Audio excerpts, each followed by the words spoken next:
tahun 200 hingga 100 Masehi, telah terjalin hubungan perdagangan antara bangsa-bangsa kuno.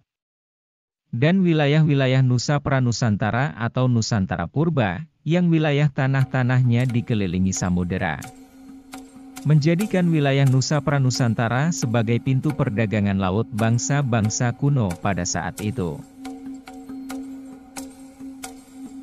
Dan masa antara 1 hingga 150 Masehi, seiring berkembangnya teknologi pelayaran di kawasan-kawasan Asia, menjadikan wilayah Nusa Pranusantara atau Nusantara Purba sebagai lintasan jalur pelayaran laut dari negeri-negeri besar, seperti lintasan pelayaran perdagangan negeri Cina menuju negeri-negeri Dewanagari atau India, dan dari negeri-negeri India menuju negeri-negeri Cina, juga negeri Persia dan Najd atau Semenanjung Arabia.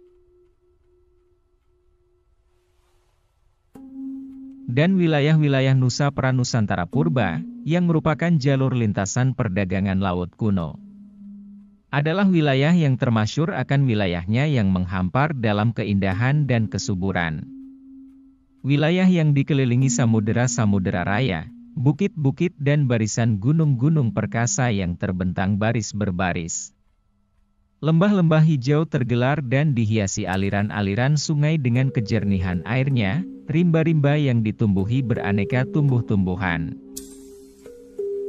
juga didiami beraneka marga satwa, menjadikan wilayah Nusa Pranusantara adalah wilayah impian bagi para penduduk negeri-negeri jauh untuk bersinggah dan juga untuk membentuk kehidupan, yang menjadikan wilayah Nusa Pranusantara atau Nusantara Purba disebut oleh para penduduk negeri jauh sebagai Samyasanya Swargaloka, Haning Pretiwitala, atau wilayah yang bagaikan taman Swargaloka yang terhampar di muka bumi.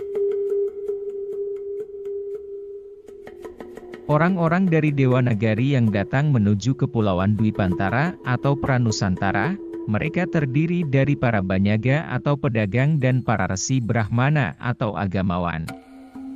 Mereka ikut tinggal, hidup dan bergabung bersama penduduk Dwipantara, mereka ikut bersama karya atau bergotong royong, ikut menebang hutan dan membentuk pemukiman-pemukiman baru, juga ikut mendirikan hundagi atau rumah-rumah di lahan baru.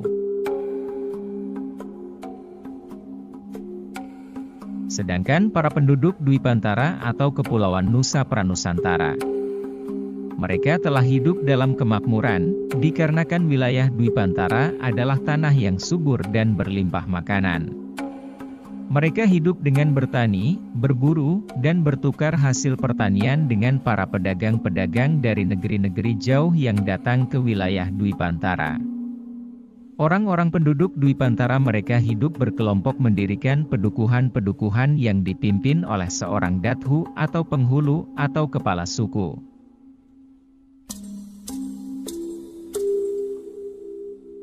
Orang-orang yang datang dari negeri Dewanagari dapat diterima oleh penduduk Dwipantara, dikarenakan mereka adalah orang-orang yang telah mengenal ilmu dan kebudayaan yang berasal dari negeri asalnya di India.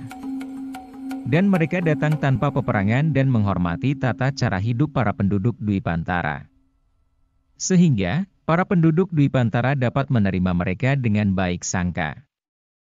Dan juga menikahkan gadis-gadis penduduk Dwipantara dengan para pendatang dari Dewanagari dan membentuk keluarga. Sehingga semakin lama, terjadi penyatuan kebudayaan, kepercayaan, dan tata cara hidup antara orang-orang dari India dengan orang-orang penduduk Dwipantara. Keadaan seperti itu hampir menyebar dan merata di seluruh wilayah pulau-pulau di bumi Dwipantara, seperti Jawa Dwipa atau Jawa, Swarna Dwipa atau Sumatera, Baruna Dwipa atau Kalimantan, dan Bali Dwipa atau Bali.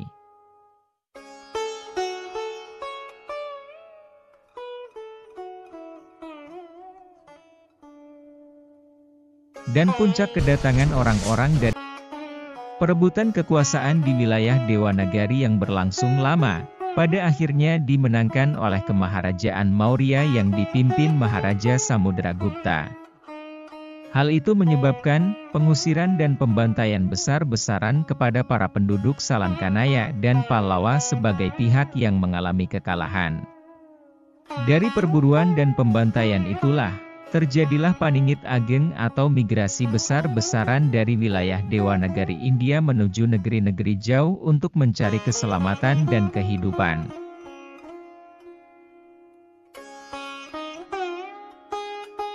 Para pengungsi dari wilayah Dewanagari, mereka datang berbondong-bondong secara tahap bertahap. Mereka datang menggunakan perahu-perahu besar menyeberangi lautan luas menuju wilayah-wilayah Dwipantara. Dengan tujuan wilayah Jawa Dwipa, Swarna Dwipa dan Bumi Baruna Dwipa. Mereka datang dari berbagai kasta dan bermacam-macam golongan. Karena mereka telah mengetahui, sejak dahulu kala, wilayah Dwipantara telah banyak menerima kedatangan orang-orang dari Dewanagari dan telah hidup bersama.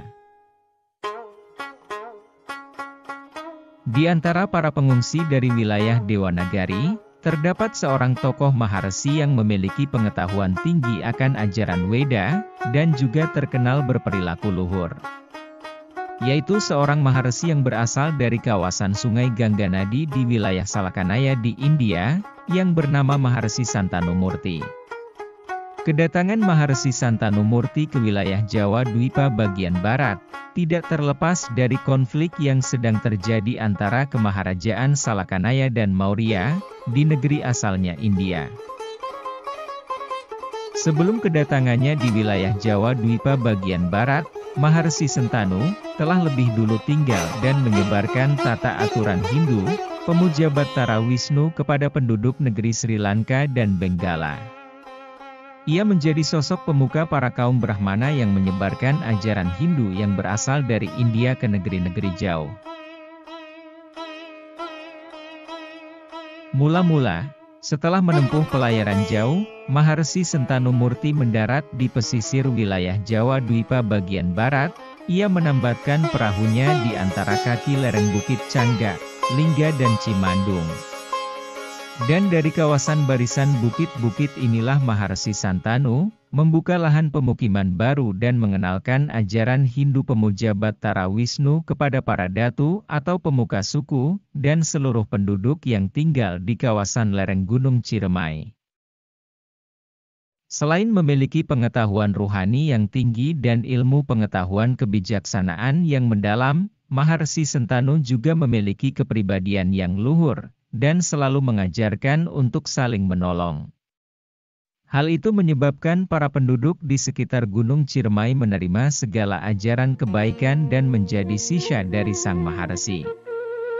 Semakin lama, banyak dari para penduduk yang berbondong-bondong dari berbagai pedukuhan menjadi pengikut setia Sang Maharsi. Wilayah yang menjadi tempat bermukim Sang Maharsi Sentanu, yang berada di lereng Bukit Cangga, Cimandung dan Lingga. Wilayah itu masuk dalam wilayah kekuasaan Kerajaan Salakanagara yang dipimpin Maharaja Prabhu Dharmawirya Dewawarman, yaitu Raja Salakanagara generasi ke-8, yang pusat pemerintahannya di Rajatapura, Pandeglang.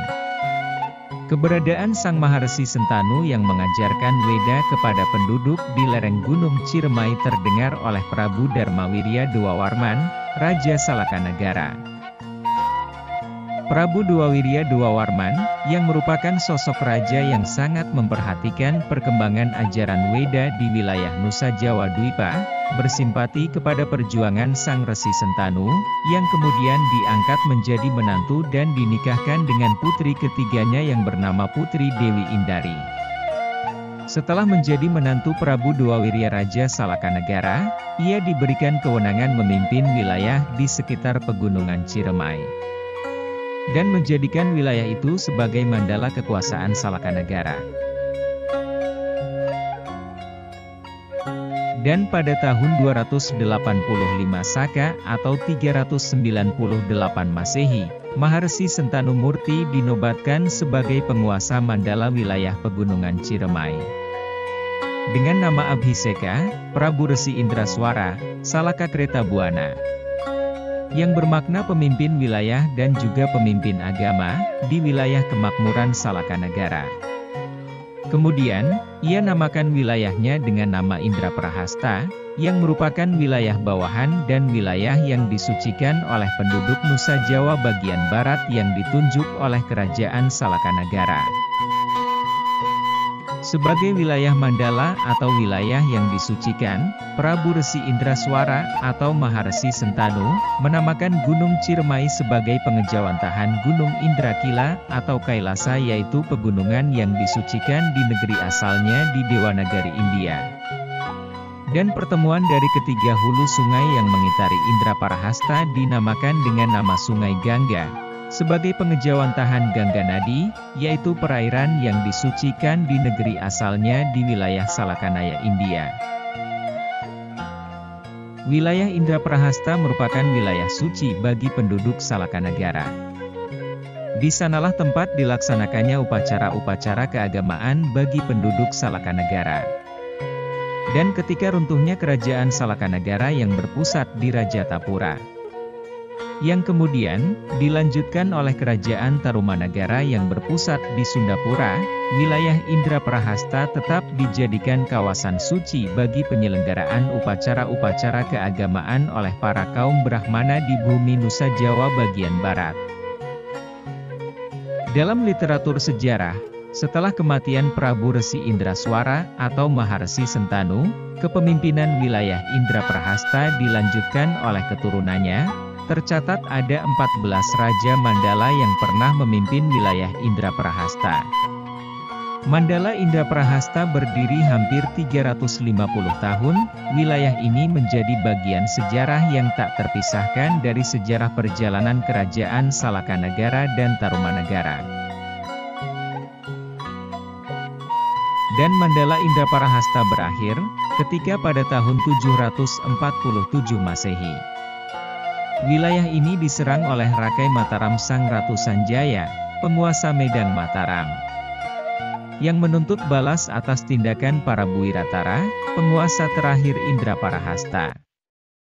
Karena ikut membantu Prabu Sora dalam mengusir dan menggulingkan tahta ayahandanya, Prabu Sena sebagai penguasa sah kerajaan Galuh.